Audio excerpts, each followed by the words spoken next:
आज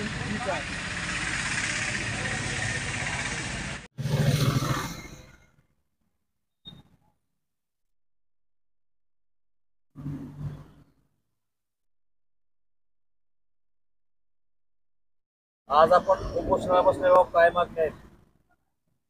जिल्हा ग्रंथालय अधिकारी ढाकणे साहेब, जनमाहिती अधिकारी आणि तपासणी अधिकारी हे गेल्या 12-10 वर्षापासून वडगाव लाखेतील अस्तित्वात नसलेल्या ग्रंथालयाचे अनुदान उचलत असल्यामुळे मी उपोषणाला बसलेलो आहे।